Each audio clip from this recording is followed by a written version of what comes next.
Nous voulons écouter ta parole. Merci pour ces débuts de mois. 9e de l'année. Le mois consacré à la maturation. Merci de guérir, oh Dieu, notre mémoire pour que nous portions des fruits dignes. Au nom de Jésus. Amen. Nous acclamons le Seigneur.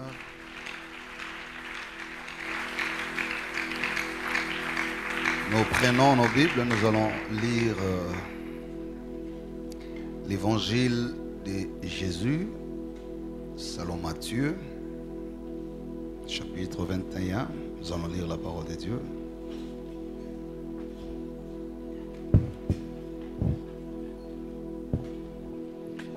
Nous voulons lire la parole de Dieu.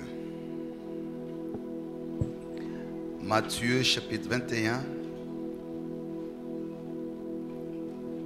Nous allons lire à partir du verset 18 jusqu'au verset 22.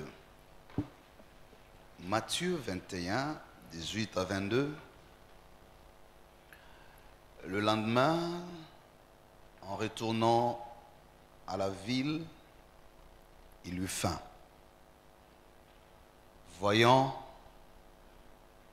un figuier sur le chemin, il s'en approcha, mais il ne trouva que de feuilles. Que des feuilles. Et il lui dit, que jamais fruit ne naisse de toi. Et à l'instant, le figuier sécha. Verset 20.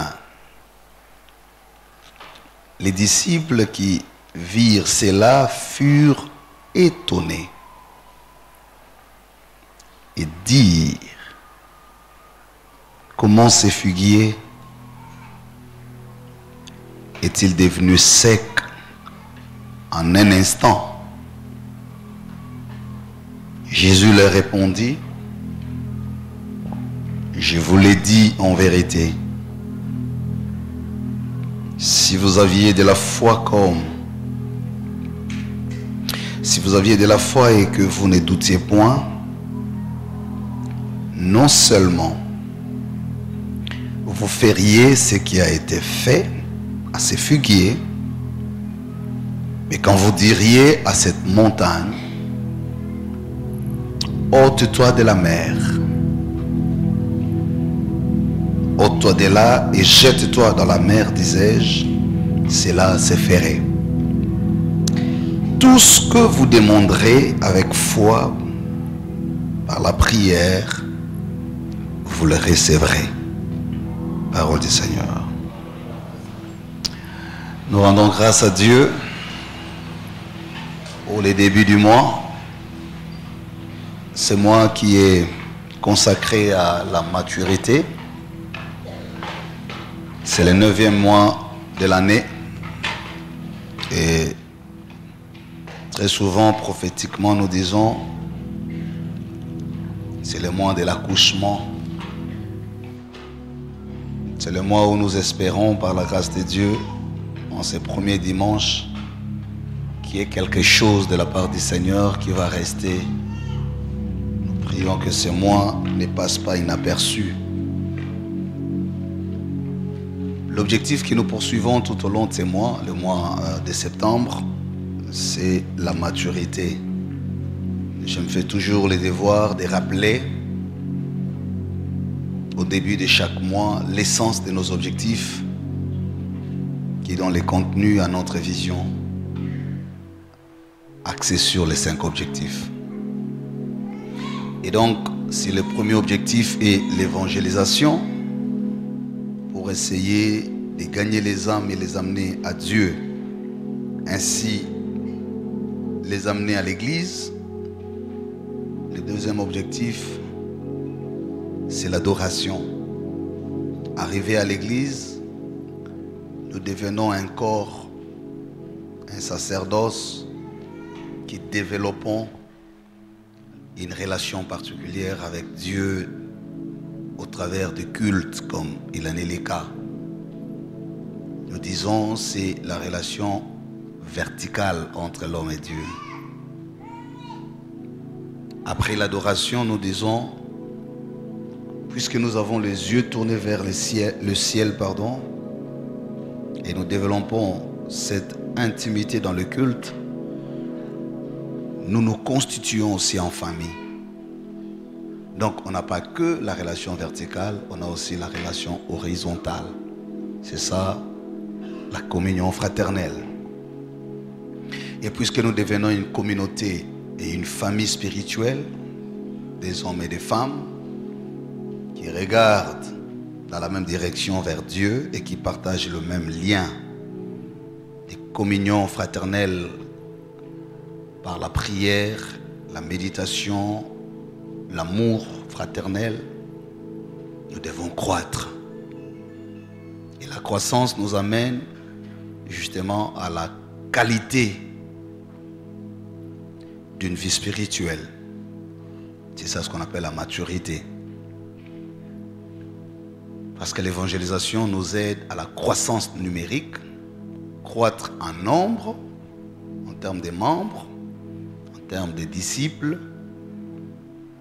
qui viennent à Jésus, tandis que la maturité nous aide à croître en qualité.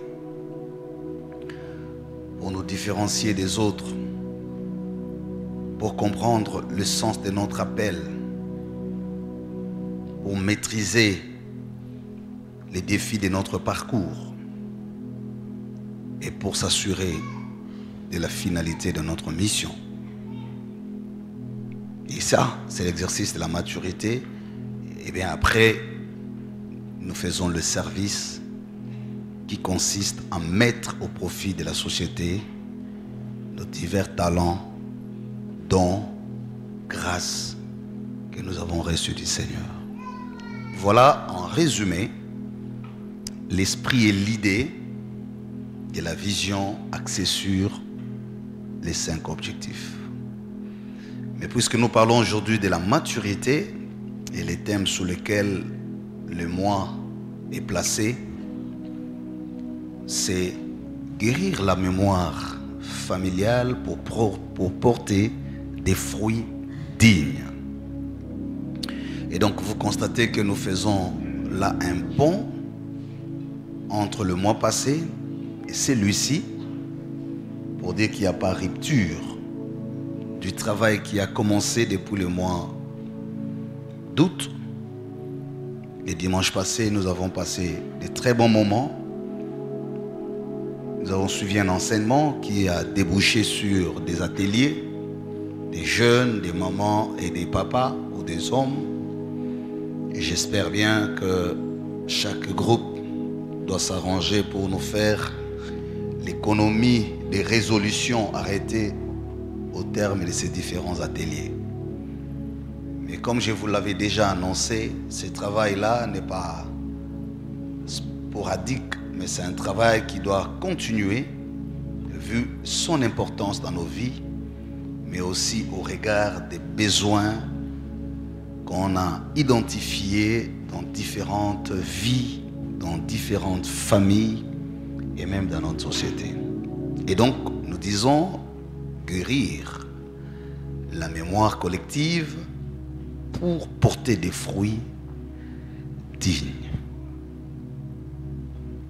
En d'autres termes, l'accent sera mis pour ce mois sur la production des fruits ou alors la reproduction pour d'autres des fruits. Nous insisterons sur l'utilité d'une vie devant le Seigneur et devant les autres. La question principale à laquelle nous tenterons continuellement de répondre tout au long de nos enseignements sera celle de dire: que faire pour rendre sa vie utile à Dieu et utile aux autres? Parce que l'utilité d'une vie ne dépend pas de ce que l'on conçoit soi-même, plutôt de ce que les autres attendent de cette vie et ce qu'ils reçoivent après son travail. Nous essayerons par la grâce de Dieu de nous amener à dépasser notre jugement personnel de nous, à dépasser nos attentes personnelles, nos ambitions, nos préoccupations, nos soucis, mais à se questionner fondamentalement sur notre raison d'être appelé. Des deux, notre manière de rendre utile notre vie. Troisième chose, notre manière de tenir ou de résister. Donc il y aura 3 objectifs tout au long de ces mois que nous allons essayer de mener.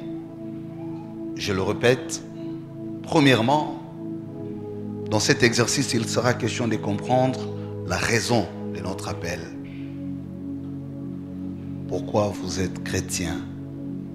Pourquoi vous êtes servante ou serviteur de Dieu? Parce que souvent, c'est des questions qu'on ne se pose pas, qui s'entremêlent dans la confusion de notre connaissance. Et parfois, qui connaissent des chocs avec les problèmes ou les difficultés de notre parcours. Pourquoi êtes-vous appelé par Dieu? Pourquoi c'est vous qui avez reçu l'appel? Des deux, comment rendre cet appel utile? Pourquoi cet appel, Dieu l'estime utile? Pourquoi Dieu compte sur vous? Est-ce qu'il y a vraiment une raison? Troisièmement, nous allons voir comment résister. Comment résister? La résistance est un concept important dans la foi. Jésus l'a dit, résister au diable. Il ne dit pas fuir les diables. Il ne dit pas chasser les diables. C'est vrai, à certains niveaux, il faut les chasser. Mais quelque part, j'aime bien dire, résister au diable. Et il fuira loin de vous. La résistance est une capacité importante, je vais les développer au cours du message. Et donc, bien-aimés, sœurs et frères, nous voilà là devant ces mois de maturité, les mois de l'accouchement prophétique. Accoucher veut dire donner vie. Accoucher veut dire aussi produire. Comment produire? Mais nous ne pouvons produire que lorsqu'on aura une mémoire guérie. Et la mémoire guérie veut dire une âme apaisée. Un esprit tranquille. Un cœur de paix. Guérir la mémoire collective, ici dans ces contextes, nous aidera à savoir qu'il est difficile de se rendre utile lorsque soi-même est encore bloqué par différents problèmes. Lorsque vos préoccupations dominent sur votre mission. Lorsque vos inquiétudes réduisent la capacité de vos convictions. Et voilà, c'est à ça que nous allons nous livrer tout au long de ces mois. Je reviens maintenant au texte et je vais l'expliquer très rapidement et je vais entrer dans le vif du message. Je finis mon introduction. Le texte que je viens de lire parle exactement d'un épisode important du ministère public de Jésus. Les évangiles, que ce soit Matthieu autant que Marc l'aborde au chapitre 11. situe cet événement après l'entrée triomphale de Jésus à Jérusalem. Et donc un moment crucial de la vie de Jésus, parce que juste après son entrée triomphale, qui était d'ailleurs la dernière entrée, il avait l'habitude de venir à Jérusalem, il y entrait comme tout juif, mais à l'événement de l'entrée triomphale, Jésus a mis l'incise sur sa messianité. Il a dévoilé publiquement l'accomplissement de la prophétie de Zacharie chapitre 4. Il a attiré l'attention vers lui et il voulait ainsi confirmer son approche vers la croix qui était le point d'accomplissement de sa mission. Et l'évangile de Matthieu, exceptionnellement, place ces récits après l'entrée triomphale, mais aussi Jésus qui est passé par les temples pour interpeller les uns les autres du fait d'oublier l'essence du temple, le fait de transformer les lieux sacrés en un lieu de vente ou de commerce. Et on connaît les récits. D'ailleurs, Jésus a dispersé les gens au temple en disant: vous ne pouvez pas réduire ma maison, la maison des prières, à une maison de commerce.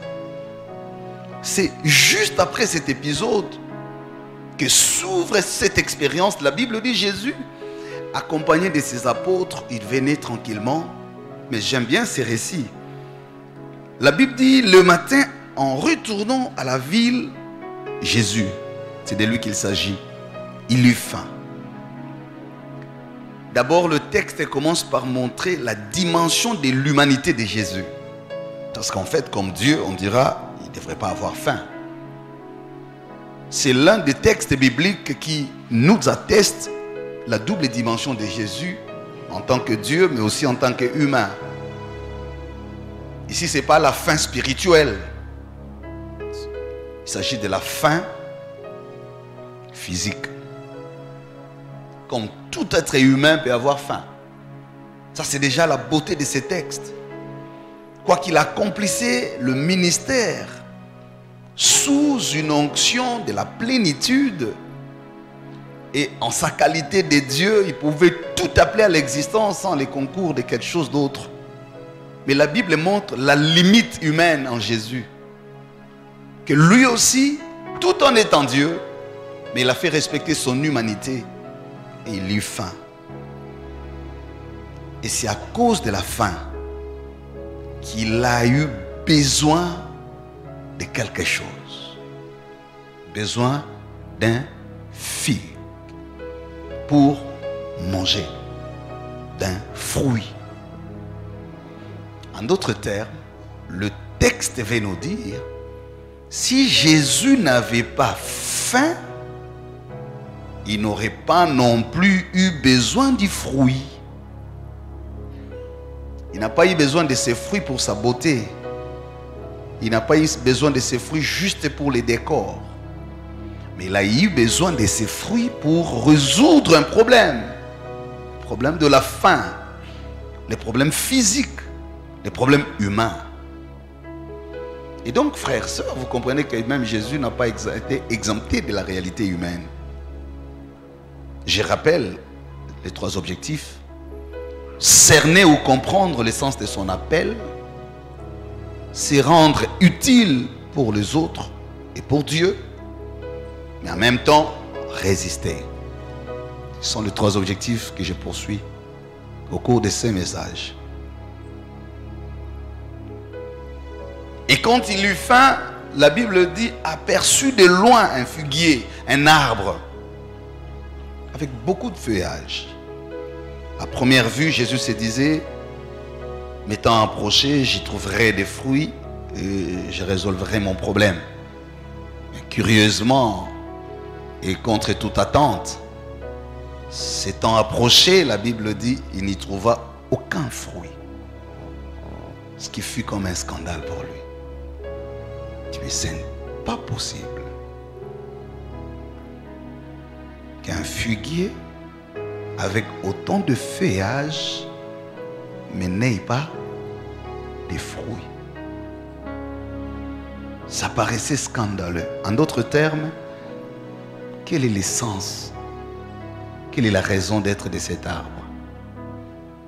Si quand j'ai besoin, ou quand on a besoin de prendre de lui, c'est qu'on attend, mais il n'est pas en mesure de le faire. Et Jésus va réagir. La réaction a été tellement brutale, voire disproportionnée. La Bible dit, il n'a pas hésité, il a maudit l'arbre. Et il déclare ceci: plus jamais quelqu'un mangera de ton fruit. Plus jamais que quelqu'un mangera de ton fruit. Et c'est là où les disciples étaient scandalisés pour dire, mais tiens, à l'instant, l'arbre a séché. Et donc, en d'autres termes, il a cessé d'être utile. L'arbre n'a pas résisté. Et quand on pose la question à Jésus, il dit, ça n'est possible qu'avec la foi. Jésus quitte le terrain de cet événement. Il introduit un nouvel enseignement sur la foi. Et là, il en profite pour dévoiler à ses disciples le fondement de la maturité spirituelle, la foi. Il a dit, ben en fait, si quelqu'un a la foi, peu importe la circonstance, il peut dire à une montagne, lui venait de maudire un arbre, mais il leur dit, si quelqu'un a la foi, ce que je viens de faire est moindre qu'un homme de la foi peut réaliser dans n'importe quelle circonstance. Et il choisit l'extrême. Il dit, celui-là, homme ou femme, celui-là, celle ou celui-là, homme ou femme ayant la foi, qui dirait à une montagne, ôte-toi de là. Vous imaginez, la montagne est naturelle, telle qu'elle est là. Elle n'est pas artificielle. Mais Jésus va aux extrêmes. C'est-à-dire, la foi est capable de bouger et les lois de la nature et les lois scientifiques et délocaliser les référentiels de la connaissance humaine et inaugurer une autre façon de vivre et de voir les choses. Si quelqu'un a la foi. 3 leçons et je vais m'arrêter quelque part. Que retenir de cet enseignement? Guérir la mémoire collective pour porter des fruits dignes. Bien-aimés dans les Seigneurs, je voudrais commencer par le premier point, la raison de notre appel. Pour ceux qui les notent, je voudrais définir l'appel comme l'expression de la conviction de Dieu sur un avenir moins certain pour les humains, mais convaincu pour lui. C'est l'expression de la conviction de Dieu. C'est l'expression de la conception de Dieu sur un homme face à un avenir incertain pour les hommes, mais convaincant pour lui. Deuxième considération, j'ai défini l'appel de Dieu comme une convocation à l'exécution d'un plan déjà tracé. L'appel est aussi une invitation de Dieu adressée à l'homme en vue d'exécuter un plan déjà tracé. L'appel de Dieu signifie aussi l'enrôlement dans l'armée de Dieu pour participer à une histoire dont lui seul est l'issue. Je peux aller encore de considération en considération. Mais pour rester dans les temps, j'en retiens ces 3. Beaucoup de gens par l'appel. Dieu m'a appelé. J'entends ça comme ça. Moi, Dieu m'a appelé. Moi, Dieu m'a appelé au ministère. Moi, Dieu m'a appelé à être chrétien, à le servir. Mais très peu savent définir ce que c'est un appel. L'appel n'est pas le désir de l'homme ou le rêve de l'homme, moins encore l'ambition de l'homme sur des choses qui intéressent son esprit. L'appel n'est pas le résultat des ambitions humaines vis-à-vis des objectifs fixés par l'homme lui-même. Ça, c'est pas l'appel. Chaque personne peut avoir ses ambitions comme on le veut bien. Et d'ailleurs, ce qui fait la différence entre une ambition et un appel, c'est qu'une ambition part de l'homme vers l'objectif. Mais un appel part des objectifs de Dieu vers l'homme. Ce n'est pas l'homme qui crée l'appel, mais c'est le besoin de Dieu qui suscite l'appel. Il faut que nous soyons sûrs de comprendre la même chose et puis j'avance. Alléluia. Je le répète, ce qui fait la différence entre l'ambition et l'appel, c'est qu'une ambition est une motivation qui vient de l'homme en vue de réaliser quelque chose. Exemple, j'ai l'ambition de construire une maison. C'est moi comme humain qui ai cette ambition. Je me cherche les moyens, je m'organise, je le mets en œuvre et je réalise cette ambition. L'ambition fait que le besoin vient de l'homme. C'est l'homme qui a les besoins. J'ai l'ambition de me marier. J'ai grandi, maintenant je travaille, je vais me marier. C'est vous qui avez l'ambition. Parce que vous sentez ces besoins. J'ai l'ambition de voyager. J'ai l'ambition de faire telle étude dans tel domaine. Suivez-moi attentivement. Les ambitions ne sont pas mauvaises. L'ambition n'est pas un péché. L'homme doit avoir des ambitions. Et j'encourage cela. Mais j'insiste sur le fait que l'ambition repose sur le besoin ou l'initiative de l'homme à réaliser quelque chose. Tandis que l'appel ne vient pas du besoin de l'homme. Puis encore, pas parfois sur la qualité de l'homme. L'appel vient de la conviction de Dieu sur la base d'un programme qu'il a fixé. Raison pour laquelle entre l'homme, l'appelé, et l'objectif de Dieu, il y a ce qu'on appelle l'onction. L'onction devient la capacité spirituelle dotée par Dieu en vue de qualifier la personne à réaliser la mission. Pourquoi? Il se peut que Dieu appelle quelqu'un à une mission qui soit supérieure à ses qualités ou à ses capacités. D'où l'insuffisance de l'homme ne justifie pas la faiblesse de son appel.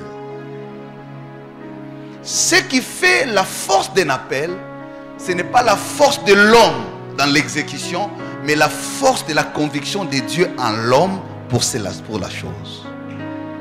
C'est quand Dieu est convaincu, c'est quand Dieu décide sur un appel que telle chose, je le ferai avec telle personne. Cette conviction de Dieu sur la personne complète même ses insuffisances. Et parmi les mécanismes de complément des compétences de l'homme figure l'onction et la grâce. C'est comme ça quand vous observez Jésus dans son ministère, ce ne sont pas les disciples qui l'ont désigné maître, mais c'est lui qui allait vers les hommes en qui il croyait être en mesure de l'accompagner à accomplir la mission. Mais parmi ceux-là qui ont été appelés, beaucoup n'étaient pas qualifiés au départ. C'est pourquoi il les prend et les retire pendant 3 ans et demi pour les former et les mandater sous l'onction. Et d'ailleurs, si vous lisez l'histoire de la Bible, la plupart de ceux qui sont appelés par Dieu n'ont jamais été ambitieux ni motivés, sinon enthousiastes. Ils ont toujours rappelé à Dieu leurs limites. Ils ont toujours rappelé à Dieu leur indisponibilité. Ils ont toujours rappelé à Dieu leur incapacité. Et c'est toujours Dieu qui les contredit en disant: n'étais-je pas choisi? Bien-aimé, l'appel de Dieu, ce n'est pas quelque chose à prendre à la légère. Rien que par l'appel de Dieu, tu es l'expression visible des intentions de Dieu sur la génération. Chaque appel est un lieu d'exaucement de Dieu pour le besoin du peuple. En d'autres termes, chaque appelé de Dieu est un porteur de saisons et des provisions de Dieu pour le besoin du peuple. Acclame le Seigneur si tu es là. Acclame bien.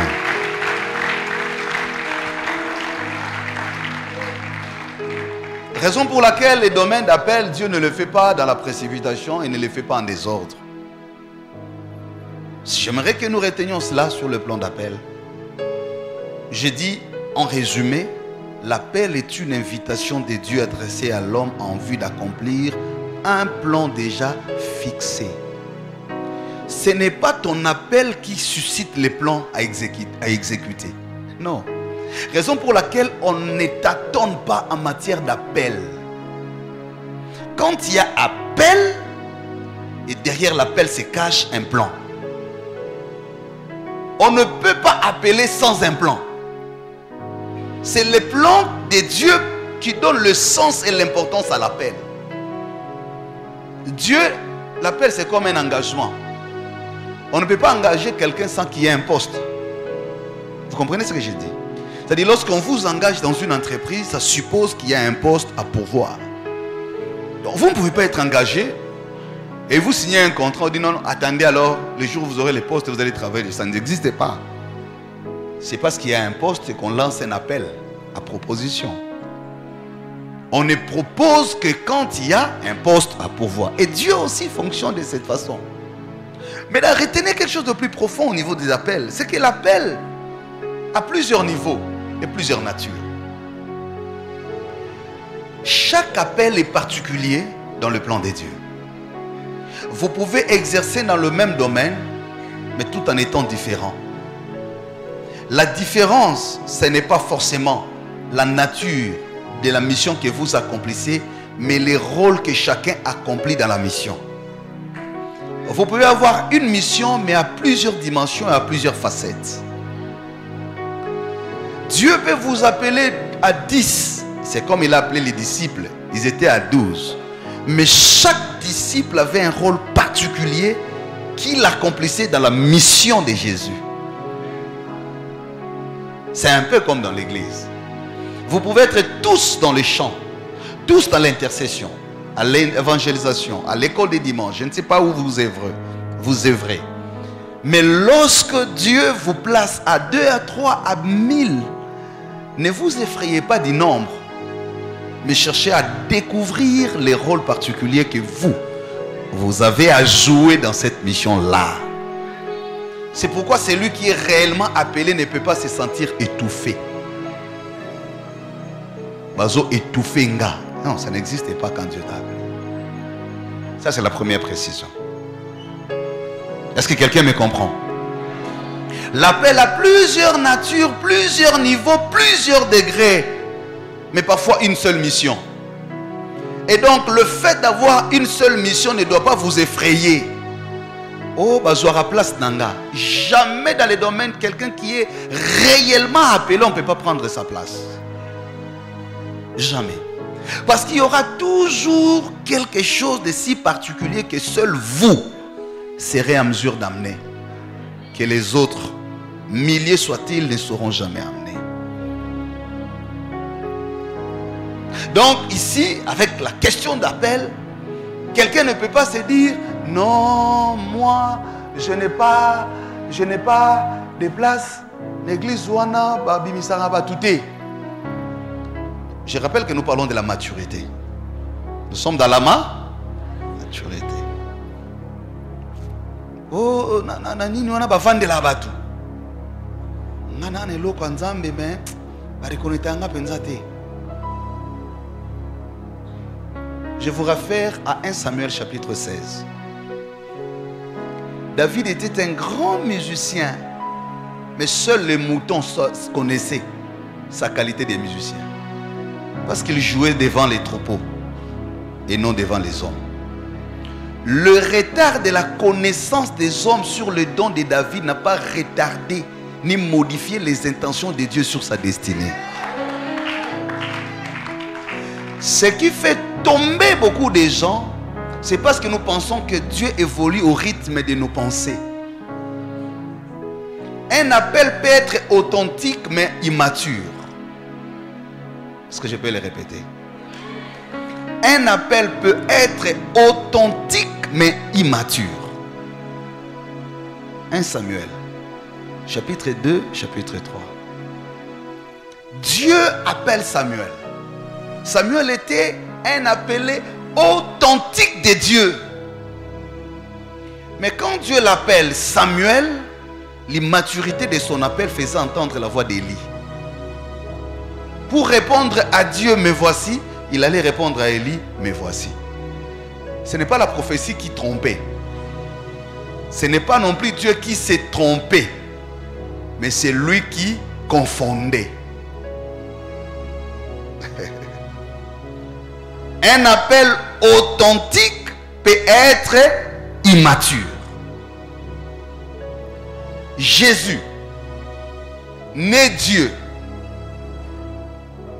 jusqu'à l'âge de 12 ans, Dieu soumet son onction sous l'autorité de ses parents. Il avait déjà à 12 ans la capacité d'interpréter la loi, mais il n'était pas autorisé de commencer publiquement le ministère. Parce que l'onction était soumise à l'âge de 30 ans pour s'exprimer publiquement. Mais il est né avec l'onction. Il a grandi avec l'onction. Il vit l'onction, il est dans l'onction, mais l'onction respecte le principe de la maturité que les temps imposent. À l'âge de 2 ans, il était déjà Dieu. Mais quand Hérode tue les enfants, Dieu dit à Joseph, son père, prends le bébé. Il ne dit pas prends Dieu. Il dit prends le bébé, fuis avec en Égypte. Mais à l'âge de 30 ans, le même Jésus, quand la même épée est venue vers les jardins, Pierre a voulu couper l'oreille. Il dit remets ton épée. Qui tue par l'épée périra par l'épée. On voulait les cacher et lui se dévoile disant celui que vous cherchez c'est moi. C'est-à-dire même la capacité d'affronter l'épée d'Hérode, Dieu l'a caché à l'âge de 33. Est-ce que quelqu'un comprend quelque chose? Un appel peut être authentique mais immature. Le tâtonnement d'un appel ne signifie pas sa fausseté. Troisième réalité ou vérité. Un appel peut tâtonner mais sans être faux. Est-ce que vous suivez ma logique? Le tâtonnement d'un appel ne signifie pas sa fausseté. 1 Samuel encore une fois. Toujours chapitre 16. C'est un grand prophète Samuel. Quand il arrive chez Isaïe, il voit défiler devant lui les enfants. Premier exercice, il frappe à côté. Il voit Eliab, il dit certainement c'est lui que Dieu a choisi. Tâtonnement à côté. Après, Shama, même exercice à côté. Troisième, Abinadab à côté. 7 fois Samuel a tapé à côté. Mais le tâtonnement de la prophétie ne signifiait pas le tâtonnement de son appel. Il se peut qu'un appel connaisse des tâtonnements, des imperfections. Dans son immaturité, cette immaturité ne signifie pas la fausseté. C'est là où la maturité de l'église doit se manifester. Il y a 3 logiques. J'ai dit 1, la particularité de chaque appel veut à ce que personne ne pense qu'on l'étouffe. Parce que seulement, si vous découvrez ce à quoi Dieu vous a appelé, vous ne pouvez pas envier quelqu'un d'autre. Deuxièmement, j'ai dit un appel peut être authentique mais immature. Ce n'est pas le fait d'avoir l'appel aujourd'hui qu'il faille tout faire aujourd'hui. Parce que cet appel, authentique soit-il, n'est pas exempté de la réalité de l'immaturité. Et troisièmement, je viens de dire, l'immaturité de cet appel ne signifie pas sa fausseté. Parce que vous suivez mon syllogisme spirituel ici. Donc, il faut examiner les choses au cas par cas. La maturité se veut alors la capacité d'analyser les choses dans leur particularité propre pour arriver à des solutions efficaces. Un homme, un leader, un parent mature ne traite pas les problèmes dans la foulée. Le rôle à Mouyanza fingi sabino, basignon sobayanze bazamabe. Ça l'immaturité. Le rôle à Bobunda na bamongo baka mihibi. Le rôle à Bogomestre a détourné mbongo ba condition sur baza mihibi. Le rôle à Mutu abunga kina tongo, c'est que vine mobimezaka ya kubunga. C'est là où la maturité se juge.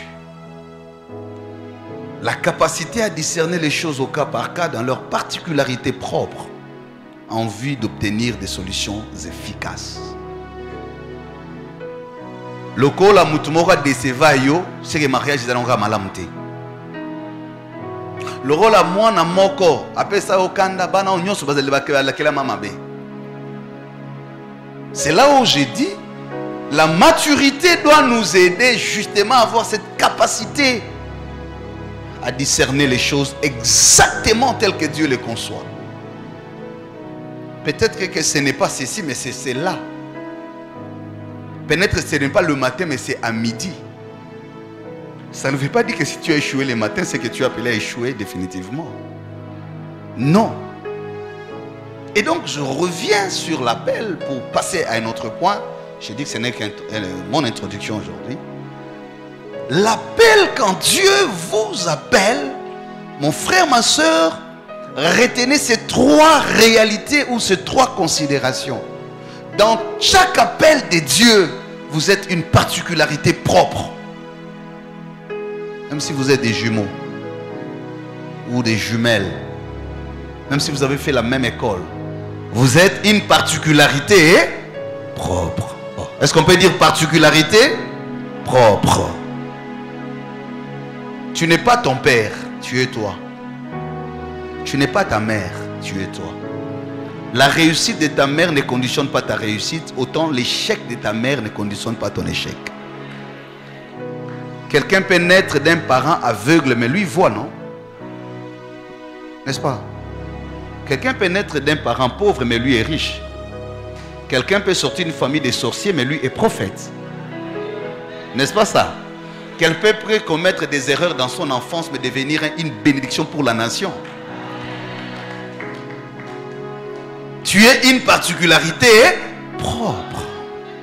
Et il ne faut pas qu'on conclue ta vie à cause d'une seule expérience. Toi-même d'abord, quand tu te regardes, en quoi tu te sens utile? Est-ce que c'est les diplômes? Est-ce que c'est le nom de la famille? Est-ce que c'est l'âge? Sur quoi tu fondes ton importance, ta foi sur ton appel? Ce n'est pas ce qui t'entoure qui donne ton importance, c'est ce que Dieu croit en toi. Ce que j'aime en Dieu, c'est que Dieu ne change pas l'appel, mais il change les instruments qui accompagnent l'appel. Dieu peut modifier les instruments qui accompagnent un appel, mais sans modifier l'appel.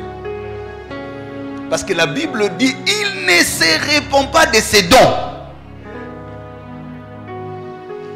Tu peux utiliser les bâtons dans les déserts, mais après les Jourdains, tu utilises la loi. C'est le même appel pour Cana. Mais les instruments seulement changent. Tu peux utiliser la lance pour Goliath, mais la harpe pour les démons qui menacent Saül. C'est le même appel, mais qui change des outils en fonction de la mission. Un outil peut échouer sans que l'appel n'échoue. Un projet peut échouer sans que l'appel n'échoue. Tu peux connaître un échec. Moïse a connu le premier échec. Il a tenté de libérer ses frères, il a échoué. Cet échec de Moïse n'était pas l'échec de la mission ni de son appel. Est-ce que quelqu'un peut dire Amen? Crois en toi-même avant que le prophète te dise ce que tu es. Ayez foi en vous. Ayez une forte opinion de vous. Et ne permettez jamais à vos limites de changer vos convictions sur vos qualités. Rappelez toujours à votre passé qu'il y a aussi un avenir. Et dites toujours à votre ennemi que vous avez aussi un allié. Si le diable était un ennemi, Jésus était un allié. Si le passé est couvert de honte, l'avenir est couvert d'assurance. Si le temps passé était couvert de tâtonnement, les temps à venir seront couverts de précision.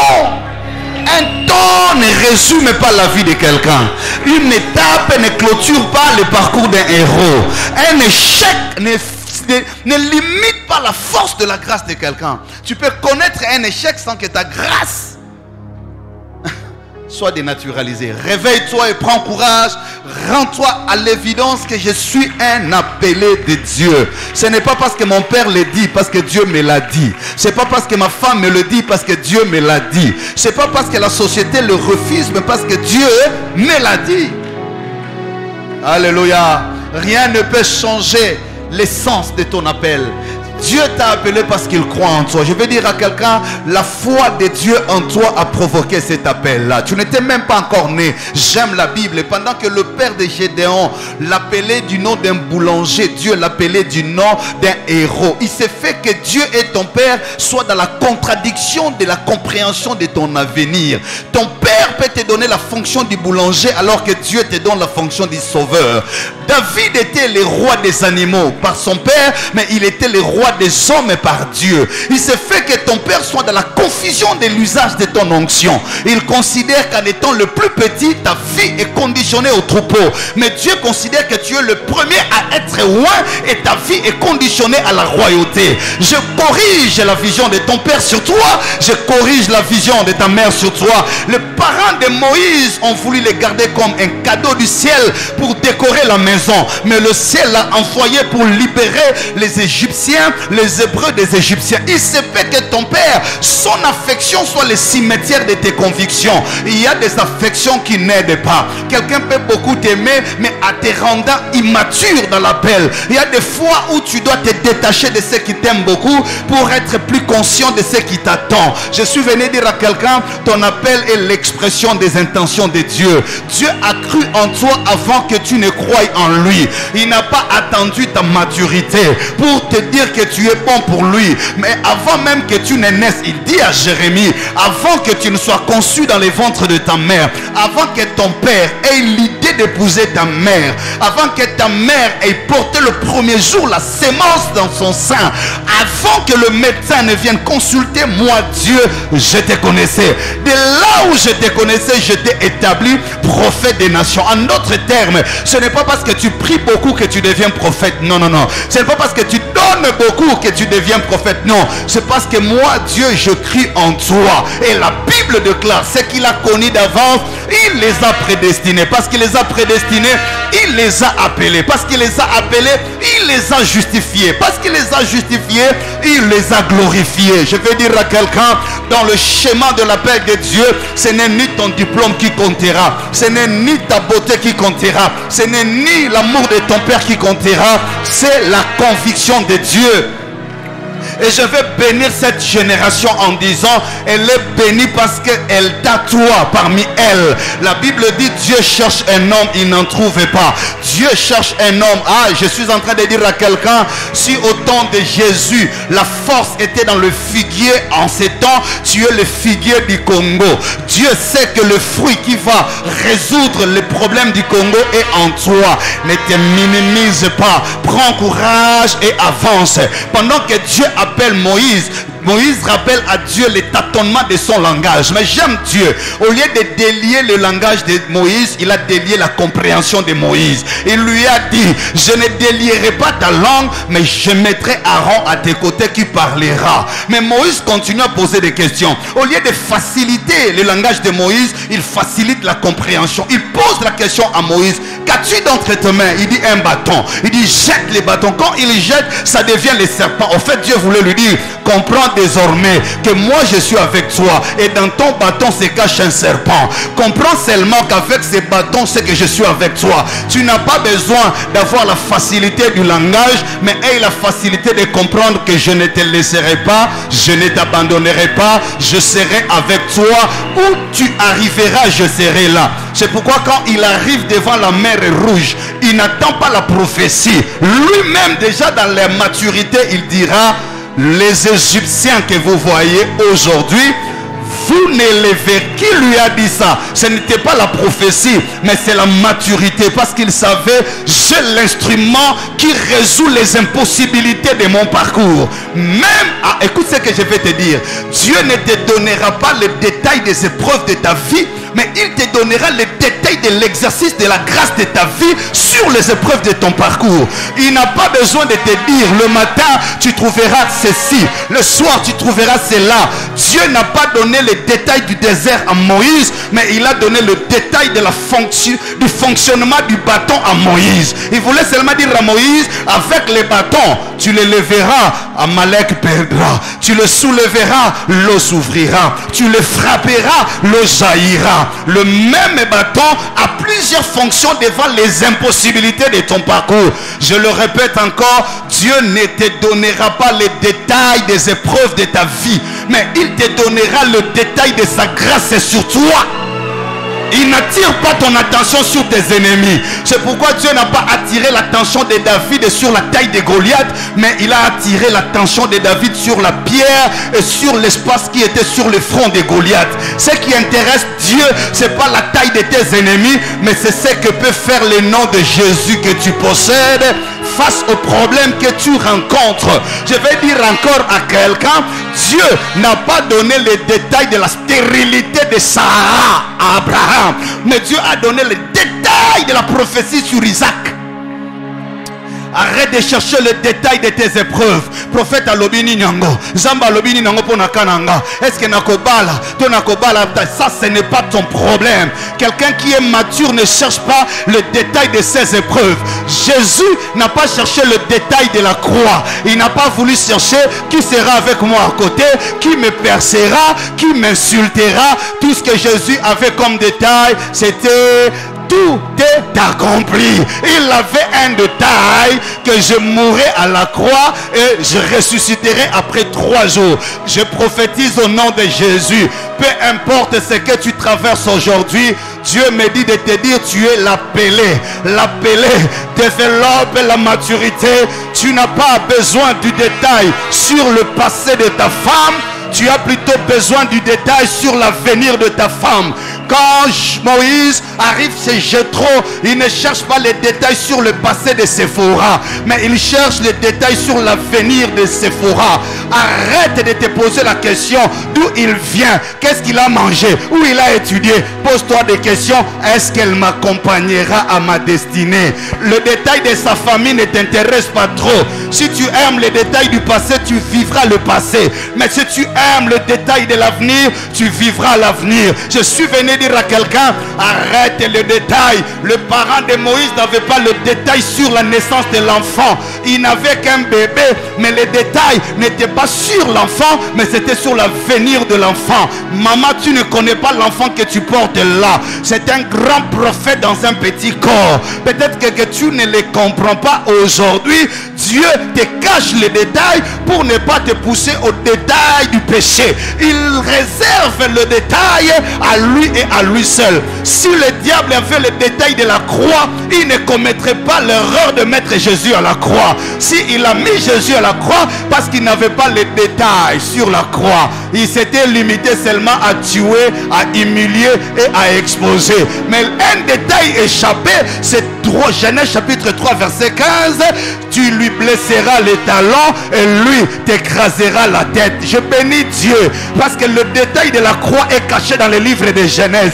Le diable pouvait dire, ah, ma Genèse on a makamoleka kala nzamba sia bosanango nzamba zanko après ça détail et kulusu na kati ya jardin d'Éden alors qu'ayeba kazolong la jardin d'Éden kati li solo ya batu. En d'autres termes, en enlevant le jardin d'Éden, il a enlevé le détail de la formule de la croix, parce que c'est en Éden qu'il a dit au chapitre 3 verset 15, tu lui blesseras les talons, il écrasera ta tête. Et quand le diable a vu que Dieu a enlevé le jardin d'Éden, il s'est dit, ah, bah détail on nzamba longo lango. Ce que moi je sais, c'est le garçon de Nazareth, il est têtu, je vais le faire tuer, je vais le faire humilier, je vais l'exposer à la croix. Mais les détails de Genèse, je vais dire à quelqu'un, ton appel cache un détail. Le détail que le diable ne connaît pas. Le détail que le diable ignore. Quand on voyait Marie, on voyait seulement une jeune femme qui était vierge, fiancée à un homme. Mais il y a un détail que le diable ne connaissait pas. Tu as trouvé grâce aux yeux de Dieu. Je vais dire à quelqu'un, il y a un détail qui est caché dans ton appel. Ce que les gens connaissent, ce n'est pas les détails de Dieu. Les gens connaissent seulement le visage externe. Quand Jésus regarde le figuier, il a maudit. Pourquoi? Parce que le figuier a oublié les détails. Le détail, c'est que toi, tu dois porter les fruits même quand la saison n'est pas favorable. L'erreur de Lot, c'est d'oublier les détails de Dieu. Aïe, aïe, aïe. Lot a cru qu'il était fort parce que lui aussi s'appelait Lot. Il a oublié que la force de sa destinée s'est cachée dans l'alliance avec Abraham. Il ne pouvait pas réussir en dehors du périmètre de l'alliance d'Abraham. Il a commis la plus grave erreur de sa vie, c'est de se dire avec Abraham, tu as tes bergers, je mes bergers. Tu as tes travailleurs, je mes travailleurs. Je vais à gauche, tu vas à droite. Il a oublié une chose, que s'il est aussi devenu grand, c'est parce que Dieu a caché le détail dans l'alliance d'Abraham. Il n'y avait pas de vie pour lui sans l'alliance d'Abraham. Conséquence, c'est quoi? Quand il quitte Abraham, le chapitre suivant, c'est le feu du Sodome et Gomorrhe. Il a perdu et le bien, et la femme, et les autres choses. Il est entré bredouille et il est rentré riche, mais il est sorti bredouille. Frère, n'oublie pas les détails de Dieu dans ta vie. Ton appel ne peut fonctionner que sous l'atmosphère d'une quelconque alliance. Quand tu sors du périmètre où se cache le détail de ta destinée, tu es en train d'enterrer ta destinée. Tu n'es pas fort parce que tu parles bien. Tu n'es pas fort parce que tu chantes bien. Tu n'es pas fort parce que tu as de gros diplômes. Tu es fort parce que tu es dans l'alliance que Dieu a fixée. Ce qui te protège, ce n'est pas ton père. Ce qui te protège, ce n'est pas ta beauté. Ce qui fait ta force dans ce mariage là, ce n'est pas ta beauté physique, mais c'est une alliance qui te rend importante. C'est la mission de Dieu. Quand Dieu t'a donné à côté de cet homme ou de cette femme, il t'a donné une mission. Il a dit va, c'est toi qui apaiseras son cœur.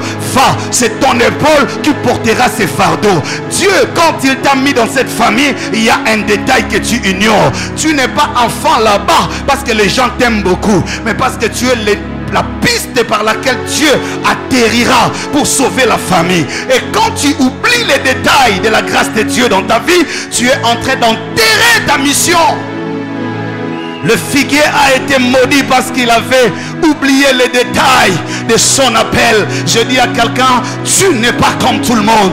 Dieu, quand il a appelé Samson, il a donné les détails à son appel. Les rasoirs ne passera jamais sur sa tête. Ça, c'est le détail. Et quand le diable veut te détruire, il cherche le détail de Dieu.